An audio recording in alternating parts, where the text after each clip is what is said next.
El día de hoy quisiera hablar un poquito acerca de el propósito, ¿no?, por el cual Dios nos salvó.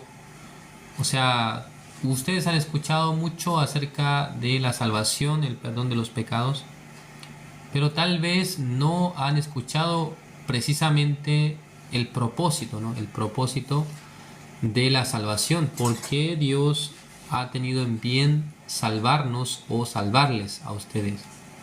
Pues en esta noche quisiera compartir un poco acerca de ese tema, ¿no? Vamos a comenzar entonces. Buenas noches, bienvenidos al estudio, esta clase especial en este día miércoles.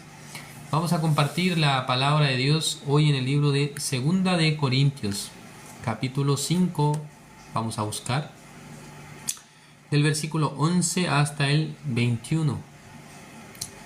Repito, Segunda de Corintios, capítulo 5, del versículo 11, voy a leer. Conociendo pues el temor del Señor, persuadimos a los hombres, pero a Dios le es manifiesto lo que somos, y espero que también lo sea a vuestras conciencias. No nos recomendamos pues otra vez a vosotros, sino os damos ocasión de gloriaros por nosotros, para que tengáis con qué responder a los que se glorían en las apariencias y no en el corazón. Porque si estamos locos es para Dios, y si somos cuerdos es para vosotros. Porque el amor de Cristo nos constriñe, pensando esto, que si uno murió por todos, luego todos murieron, y por todos murió, para que los que viven ya no vivan para sí, sino para aquel que murió y resucitó por ellos. De manera que nosotros de aquí en adelante a nadie conocemos según la carne, y aún así si a Cristo conocimos según la carne, ya no lo conocemos así. De modo que si alguno está en Cristo, nueva criatura es. Las cosas viejas pasaron, he aquí todas son hechas nuevas. Y todo esto proviene de Dios, quien nos reconcilió consigo mismo por Cristo, y nos dio el ministerio de la reconciliación. Que Dios estaba en Cristo reconciliando consigo al mundo, no tomándoles en cuenta a los hombres sus pecados, y nos encargó a nosotros la palabra de la reconciliación. Así que somos embajadores en nombre de Cristo, como si Dios rogase por medio de nosotros. Os rogamos en nombre de Cristo, reconciliaos con Dios. Al que no conoció pecado, por nosotros lo hizo pecado, para que nosotros fuésemos hechos justicia de Dios en él. Hasta el versículo 21 he leído en esta noche. Hoy quisiera conversar con ustedes como si fuera que estamos en un mismo lugar, como si fuera que estamos sentados en la mesa, compartir con ustedes cuál sea el propósito de Dios para la vida de cada uno de los que han escuchado el Evangelio. Sin duda, y esto es algo que todos podemos comprender, y el que no lo entienda así, hoy esta noche va a quedar muy claro para ustedes. La primera cosa por la cual Dios nos ha permitido la salvación, ¿no?, es que nuestra alma, nuestro espíritu pueda ser libre de la condenación eterna, sin duda, ¿no? Sin duda que Dios nos ha dado este evangelio para que tengamos la plena certeza, sin ninguna incertidumbre, que al dejar este mundo, al dejar esta tierra, nosotros podamos entrar en el reino celestial.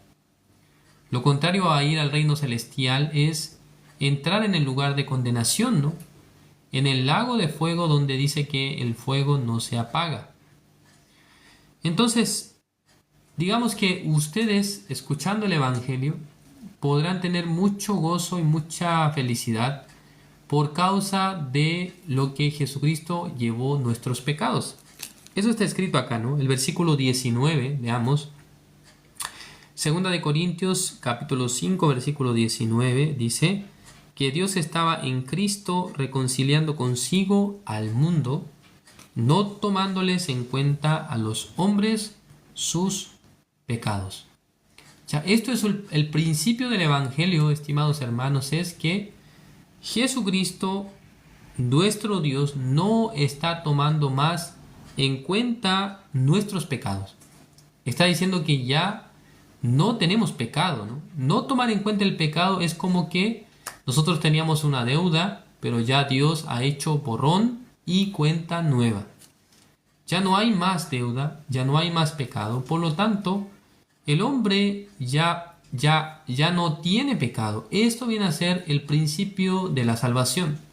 Es el principio de la redención. Es decir, que antes éramos pecadores, pero ahora no lo somos, ¿no? Es decir, que el pecado que nosotros tuvimos o que teníamos ya no está por medio de la obra de nuestro Señor Jesucristo.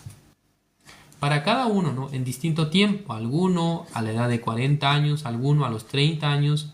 En mi caso, a los 21 años pude llegar a tener la fe, pude escuchar el Evangelio de salvación, pude ser justo, ¿no? Ahora la siguiente pregunta que yo les haré es: nosotros hemos recibido la salvación, hemos creído en la obra de Jesús, pero ahora, ¿con qué propósito Dios nos mantiene vivos en este mundo? Ya digamos que una persona llega a una situación crítica de su vida, es decir, que tiene la situación en la que está a punto de morir, pero en ese momento llega a creer en el Evangelio y luego parte de este mundo siendo justo y siendo salvo. Porque existe tal tipo de situación.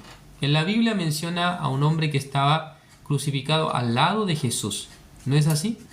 O sea, un malhechor que estaba crucificado al lado de Jesús, esa persona durante toda su vida no es que él había creído en Dios, había creído en Jesús, sino que había vivido una vida bajo, digamos, las obras perversas, ¿no? O sea, había cometido muchos pecados, había hecho las cosas malas. Por eso finalmente su sentencia de muerte, por eso él termina yendo a la cruz estando al lado de Jesús.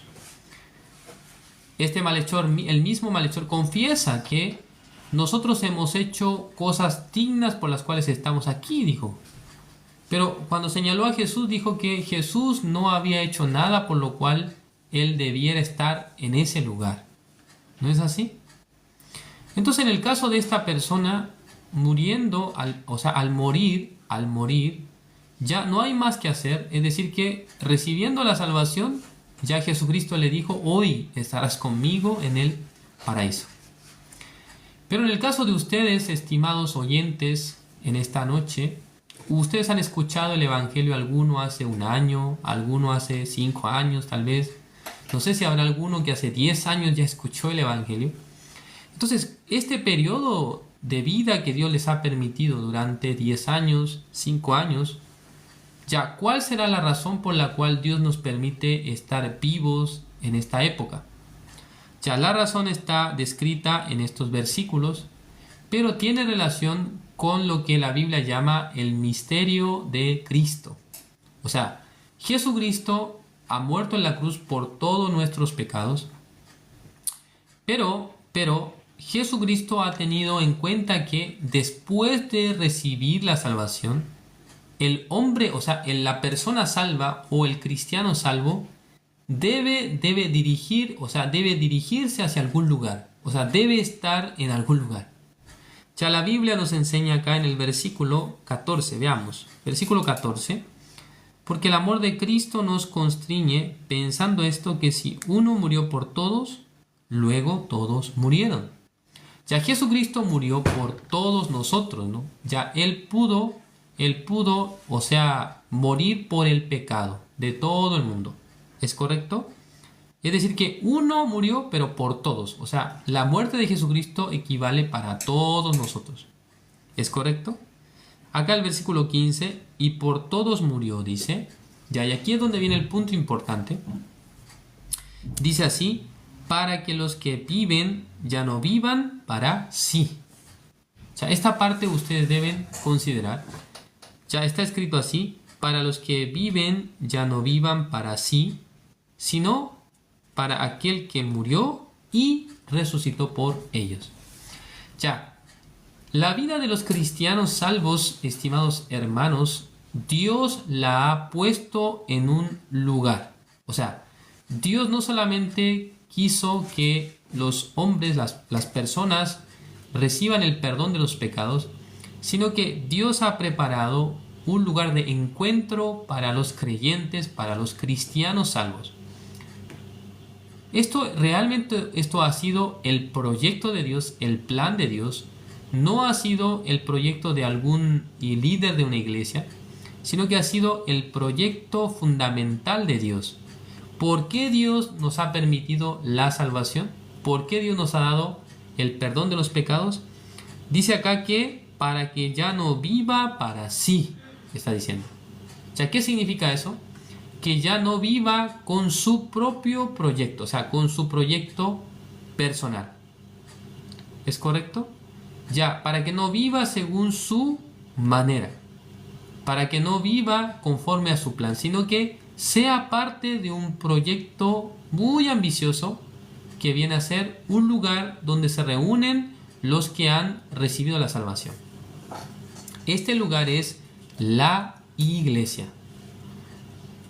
Por lo tanto, o sea, la iglesia viene a ser, según el libro de Efesios, ha sido determinada como el cuerpo de nuestro Señor Jesucristo.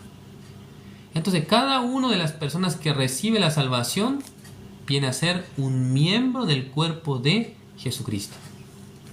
¿Comprenden ustedes?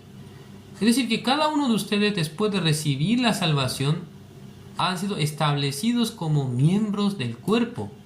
O sea, el concepto de iglesia, ¿a qué se refiere?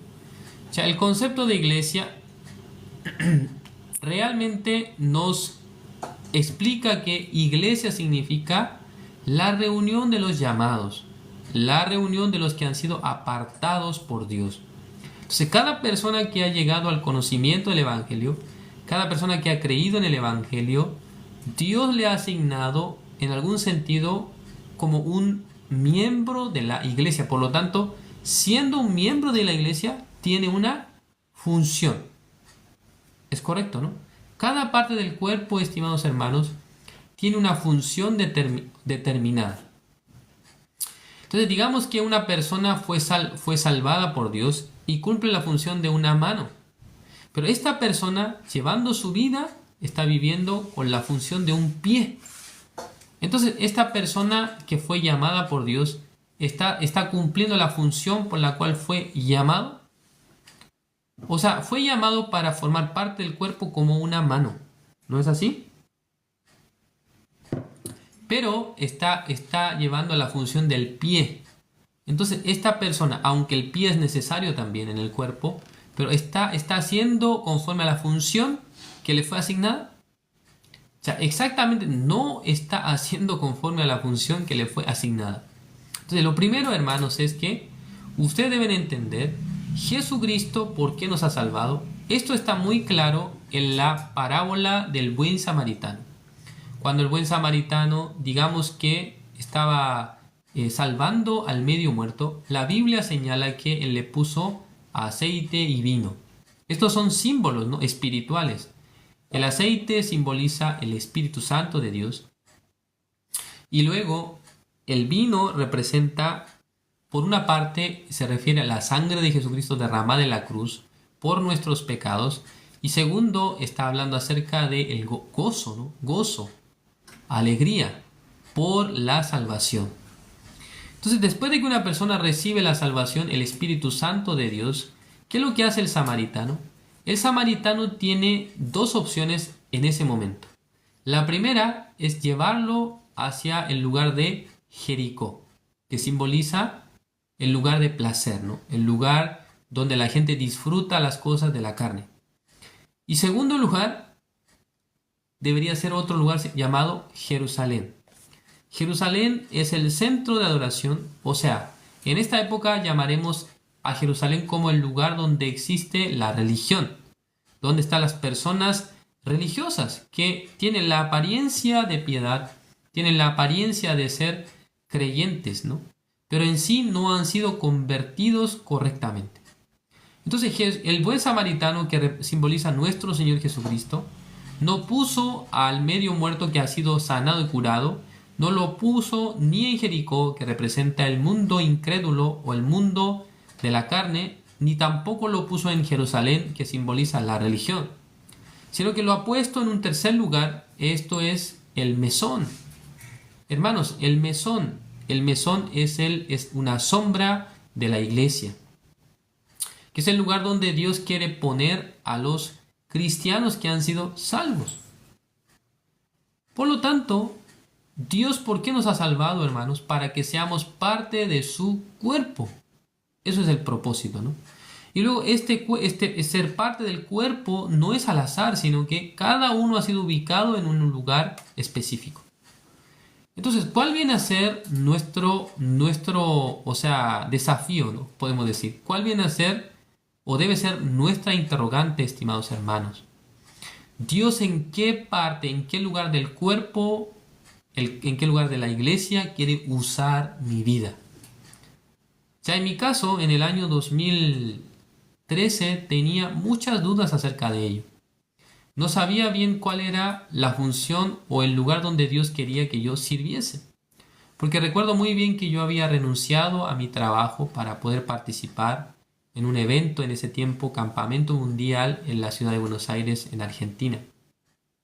Participando en el Campamento Mundial estuve muy feliz, pero al regresar yo estaba pensando sobre mi vida, ¿no? Ahora Dios quizá me permitirá un buen trabajo y tal vez un día, si Dios me permite, tal vez yo puedo ser diácono o puedo ser anciano de la iglesia. Es decir, que ganando dinero poder apoyar a la iglesia y con los recursos. Así yo pensé. Pero al regresar en ese tiempo de Argentina, de Buenos Aires, yo por medio de la guía del pastor, por medio de la invitación del pastor, yo podía, tener la oportunidad de ingresar al seminario. Cuando el pastor me dijo que ingresara al seminario, yo obviamente tuve muchas dudas. Pensé, ¿esto es la voluntad de Dios o no? Entonces yo le dije al pastor que no tenía la claridad, la certeza de aquello. Entonces él me dijo que pueda orar delante de Dios, buscando la guía de Dios y luego recibir una promesa del Señor. En ese tiempo, y yo he contado esto en otras ocasiones, recuerdo que hubo un seminario bíblico en nuestra iglesia, un expositor que vino de Estados Unidos que hablaba español muy bien. Él nos explicó la palabra durante varios días, pero hasta que él citó un versículo de la Biblia que está en el libro de San Juan. Vamos a buscar San Juan capítulo 6. El versículo San Juan capítulo 6 versículo 27 ya dice así: San Juan capítulo 6 versículo 27: trabajad no por la comida que perece, sino por la comida que a vida eterna permanece, la cual el Hijo del Hombre os dará, porque a éste señaló Dios el Padre. Este versículo, estimados hermanos, ha sido la palabra con la que Dios me llamó al ministerio. Yo por medio de este versículo pude entender, Dios desea que yo aprenda la vida de fe como un ministro de la iglesia. ¿Sí? Este no era no era mi idea personal, sino que cuando yo pude recibir esta promesa de Dios, en ese momento pude comprender, Dios desea utilizarme en su iglesia como un ministro. O sea, no era mi plan personal, pero pude entender que Dios quería guiarme de esa manera. Dios quería realmente guiarme de esa manera para ser un ministro del Señor, para ser formado como un predicador. Porque en realidad yo no tenía o no tengo muchas otras habilidades. Aparte de compartir la palabra, no hay muchas cosas que yo sé hacer. Entonces yo pude entender ese momento, Dios me ha dado un don. ¿Qué don? De poder compartir, ¿no?, la palabra. Entonces Dios nos da el don para que nosotros seamos parte de su iglesia. ¿No es así? Ya veamos el libro de Efesios. Efesios capítulo 4. El versículo 3 dice: solícitos en guardar la unidad del Espíritu en el vínculo de la paz, un cuerpo y un espíritu, como fuisteis también llamados, en una misma esperanza de vuestra vocación. Un Señor, dice, una fe, un bautismo, un Dios y Padre de todos, el cual es sobre todos y por todos y en todos. Versículo 7. Pero a cada uno de nosotros fue dada la gracia conforme a la medida del don de Cristo, por lo cual dice, subiendo a lo alto, llevó cautiva la cautividad y dio dones a los hombres. Ya, entonces, cuando el Señor llevó cautiva la cautividad, dice, es decir, que cuando el Señor nos ha librado del pecado, nos ha hecho personas libres del pecado, en ese momento no solamente nos ha dejado libre del pecado, sino que nos ha asignado o nos ha dado el don. Así está escrito, ¿no? Y dio dones a los hombres. Entonces, este don, estimados hermanos, hermanas y oyentes de esta transmisión, es el don que Dios le ha dado a cada miembro de la iglesia. ¿Para qué? Para que pueda utilizar, para que pueda servir a la iglesia, para que pueda ser parte, miembro del cuerpo de nuestro Señor Jesucristo. ¿Es correcto? Veamos acá, el versículo 11 dice, y él mismo constituyó a unos apóstoles, a otros profetas, a otros evangelistas, a otros pastores y maestros. Versículo 12, a fin de perfeccionar a los santos para la obra del ministerio, para la edificación del cuerpo de Cristo.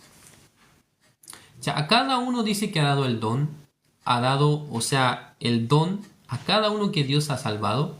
¿Para qué? Para, dice, la edificación del cuerpo de Cristo. Entonces, ustedes que han recibido la salvación, no solamente deben pensar, Dios me salvó, Dios me hizo libre de los pecados, Dios me ha hecho justo. Sin duda que eso es una realidad, una gran realidad. Pero hay un propósito, estimados hermanos, por el cual Dios les llamó a ustedes. ¿Cuál es ese propósito? Para que ustedes sean parte del cuerpo de Cristo. Veamos acá el capítulo 1, el versículo, vamos a ver, 20. Efesios capítulo 1, versículo 20. La cual operó en Cristo, resucitándole de los muertos y sentándole a su diestra en los lugares celestiales. ¿Sí? Versículo 21. Sobre todo principado y autoridad y poder y señorío, y sobre todo nombre que se nombra, no solo en este siglo, sino también en el venidero. Versículo 22. Y sometió todas las cosas bajo sus pies, y lo dio por cabeza sobre todas las cosas a la iglesia. 23. La cual es su cuerpo, la plenitud de aquel que todo lo llena en todo. Entonces, el Señor Jesucristo nos ha salvado, estimados hermanos, para ser parte, miembros de su cuerpo, es la iglesia. En ese lugar nos ha asignado el don. Cada uno de ustedes, aunque alguien no puede verlo con claridad, pero tiene el don de Dios. Dios le ha dado el don para que en un lugar pueda ubicarse, para que en un lugar del cuerpo de Cristo pueda ubicarse. ¿No es así? Ya el punto está, hermanos, o sea, nuestro descubrimiento en este tiempo es saber cuál es el lugar que Dios me asignó o en qué lugar Dios quiere usarme en su iglesia. Si Dios les ha salvado, Dios no es que no quiere usarlos. Sin duda Dios los quiere usar, pero ustedes deben un día descubrir, ¿no? Ya sea por la guía de la iglesia, el pastor, por medio de la promesa de Dios, ustedes podrán entender, Dios me ha asignado este don. Por lo tanto, Dios quiere que yo sea predicador, o Dios quiere que yo sea diácono, o quiere que sea hermano de la iglesia que apoya en ciertas cosas, en ciertos trabajos, en ciertos asuntos. Ustedes deben saber esto, porque si ustedes dedican su tiempo en ello, entonces ustedes podrán aprovechar su tiempo de manera correcta. Pero si ustedes están desubicados, ¿no? O sea, no están ubicados en el lugar que corresponde, entonces ustedes siempre llevarán una vida realmente que no podrán sentir, ¿no? Felicidad y gozo. En estos días, hermanos, yo estoy muy agradecido delante de Dios, porque sinceramente, y esto lo digo con mucha sinceridad, no hay muchas cosas que yo sé hacer aparte de compartir el mensaje de Dios.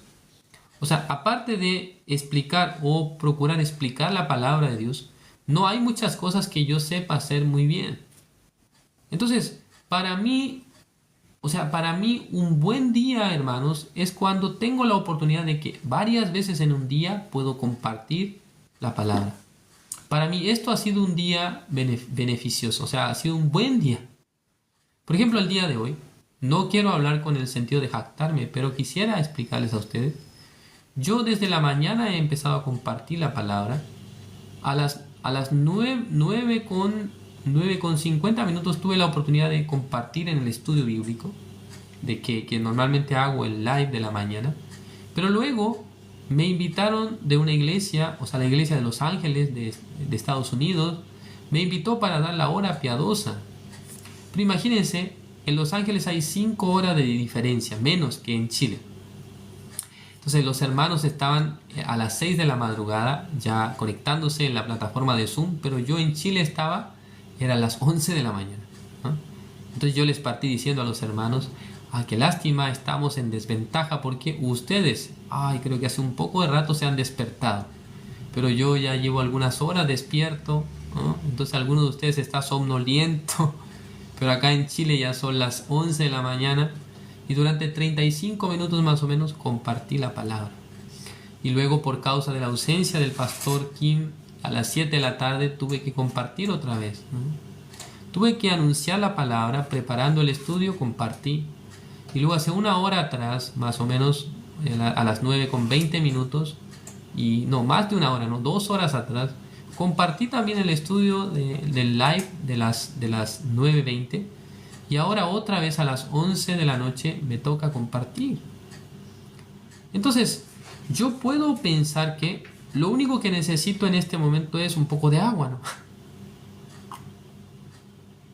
Estoy tomando agua solamente un poco tibia, porque mientras hablo bastante empieza a secarse mi garganta y a veces ya no puedo seguir hablando. Pero yo pienso que Dios me ha permitido, o sea, formar parte de su cuerpo precisamente para poder explicar y exponer la palabra. Entonces, habitualmente para poder explicar algún mensaje, yo procuro escuchar las predicaciones de otros pastores, obviamente, o sea, mayormente son mayores que yo. A veces también escucho la predicación de algunos pastores evangelistas que son menores en edad que yo.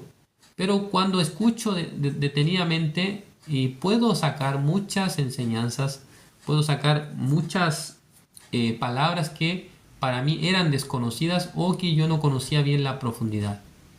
Entonces, escuchando la predicación por otros pastores, yo también me alimento en gran manera. También puedo entender cosas que anteriormente no comprendía. También cuando escucho con qué profundidad comparten los pastores, yo siento como un desafío en mi vida, ¿no? Yo también tengo que aprender cómo profundizar en la enseñanza, ¿no? No solamente hablar las cosas de manera superficial, sino que buscando la profundidad de la escritura. Buscando realmente cuál sea la profundidad de las palabras que están dentro de la Biblia. Por lo tanto, si ustedes buscan constantemente la escritura o si escuchan atentamente las predicaciones, podrán ver que la escritura tiene diferentes matices, diferentes profundidades, ¿no? Tiene ancho, tiene alto, ¿no? Y tiene, la profundidad. Una misma palabra, cuando usted la trata de manera detallada y la desglosa de manera detallada, encontrará muchas verdades, muchos elementos que a simple vista no se ven, pero mientras vamos aprendiendo, mientras vamos compartiendo, se llega a descubrir. Ya veamos una cosa más. El libro de Efesios precisamente es un libro que se dedica a hablar de la importancia de la iglesia. Veamos el capítulo 3 del libro de Efesios. El versículo, veamos acá,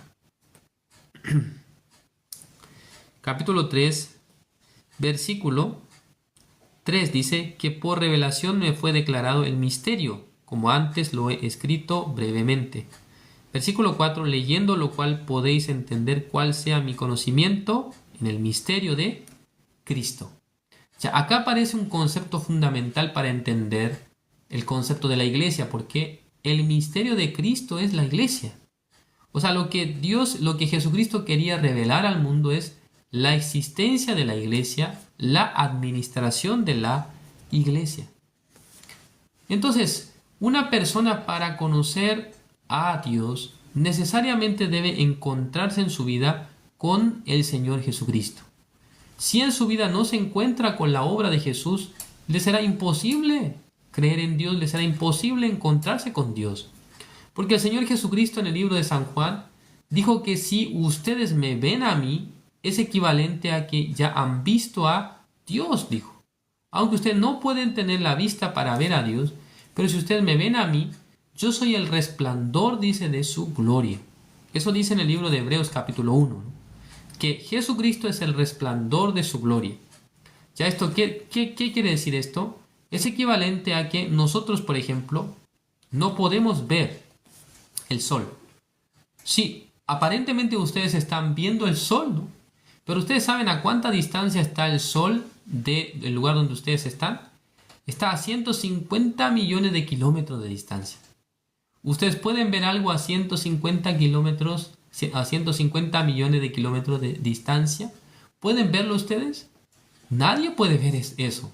Entonces, ¿cómo es que ustedes llegan a ver el sol en algún sentido? Ustedes lo que ven es el resplandor del sol.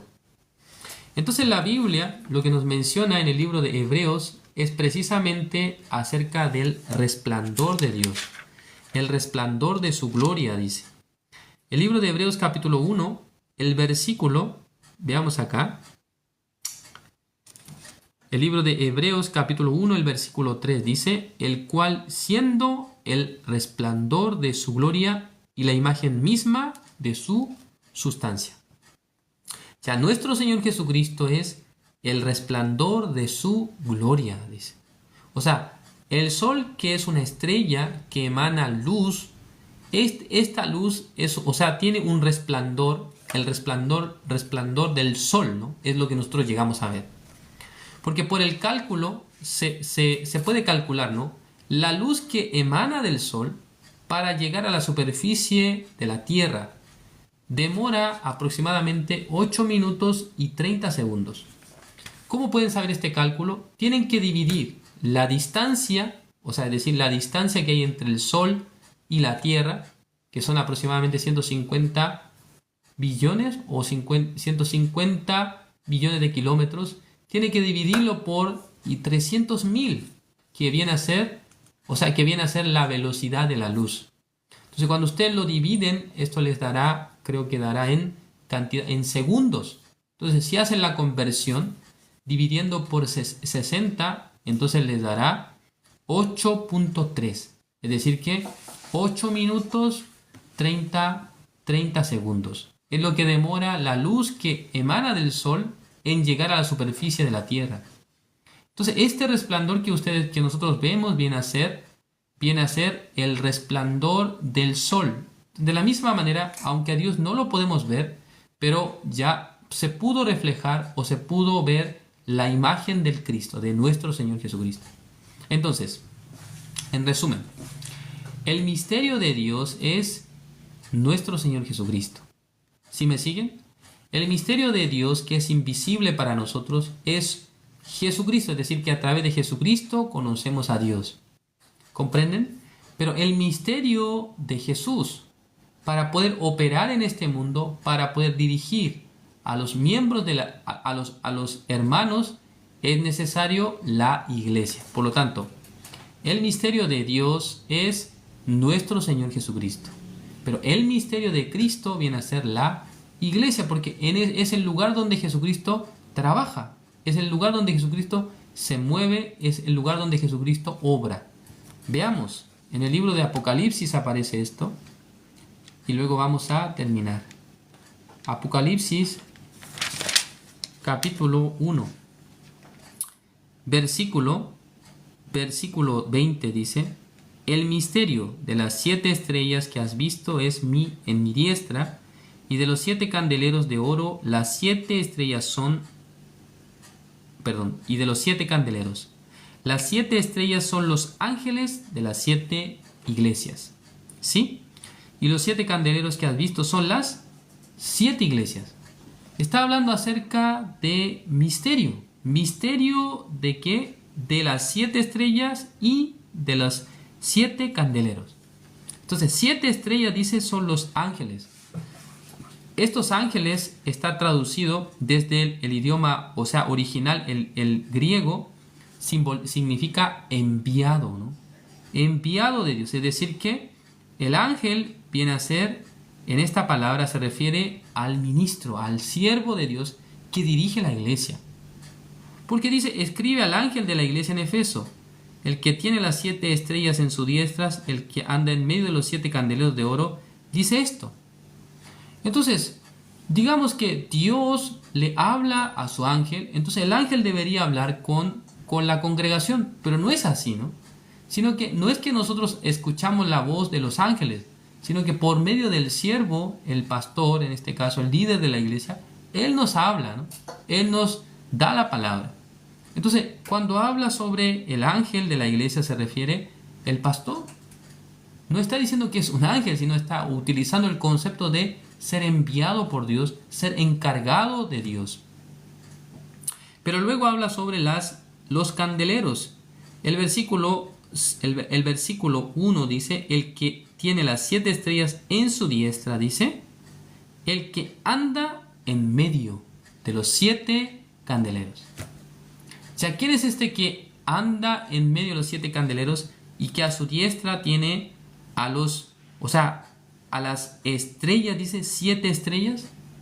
O sea, estas estrellas, ¿qué simboliza? Simboliza, o sea, se refiere al ángel de Dios, o sea, al enviado de Dios. Entonces, Dios utiliza a su siervo, levanta a una persona, un siervo en cada época, y luego establece al siervo para que sea el ministro de la iglesia, y luego a través de este siervo forma la iglesia. Y en esa iglesia es donde el Señor Jesucristo se mueve y trabaja. Por eso dice que anda en medio de los 7 candeleros de oro. En el versículo 20 dice que los 7 candeleros de oro se refiere a las 7 iglesias. Entonces, en resumen, estimados hermanos, Dios nos ha salvado para que seamos parte de su cuerpo, es la iglesia. Es la iglesia quien trabaja, nuestro Señor Jesucristo. En la iglesia Jesucristo establece a su siervo, es correcto, al guía, al líder de la iglesia.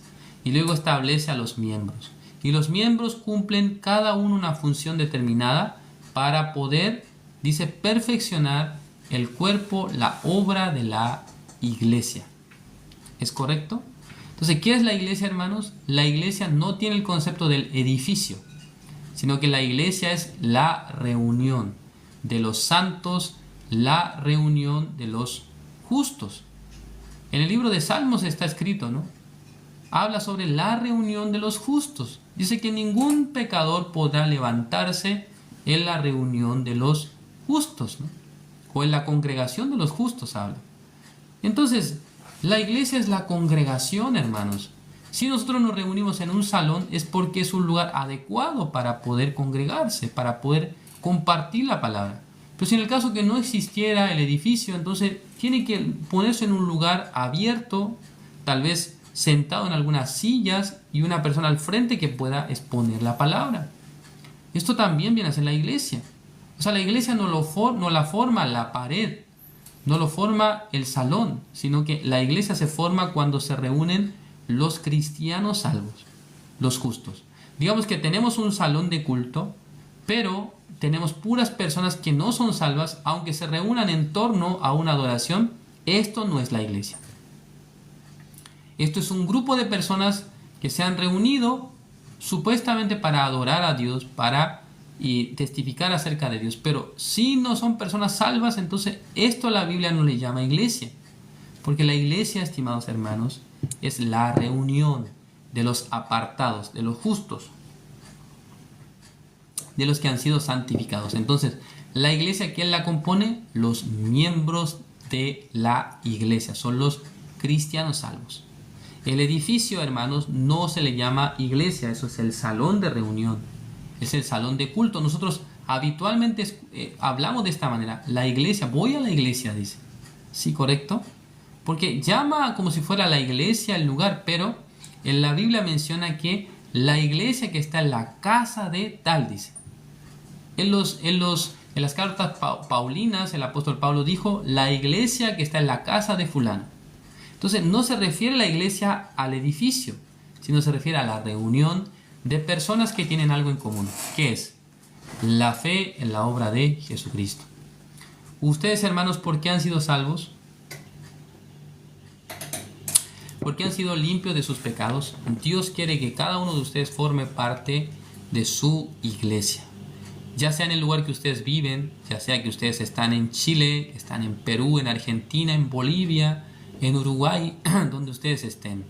Dios desea que ustedes sean parte de su iglesia. En este caso, la iglesia más cercana que nosotros tenemos es la iglesia local. O sea, la iglesia que esté en nuestro sector, en nuestra región o en nuestro país, digamos, si hay una sola iglesia en un país, eso viene a ser su lugar, ese viene a ser su congregación principal. Aunque la iglesia, digamos, está a nivel global, a nivel del mundo, pero su congregación, o sea, el lugar al cual ustedes deben pertenecer, es su congregación local. O sea, local se refiere a lo más cerca de su vivienda. La iglesia local está a 1 hora, alguno a 2 horas, tal vez alguno a 5 horas, alguno a 10 horas.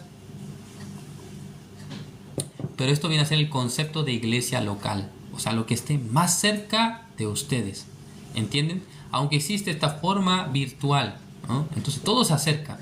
Pero hermanos, ustedes deben saber, el ser miembro de la iglesia no solamente de manera virtual, sino que de manera presencial. Tener la relación con su iglesia local. No estoy diciendo que no se deben conectar a internet, porque si no tendrían que salir de esta transmisión, ¿no?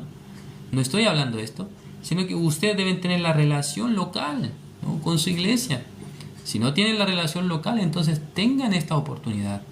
Si ustedes hacen de esta manera, Dios podrá usar sus vidas en gran manera.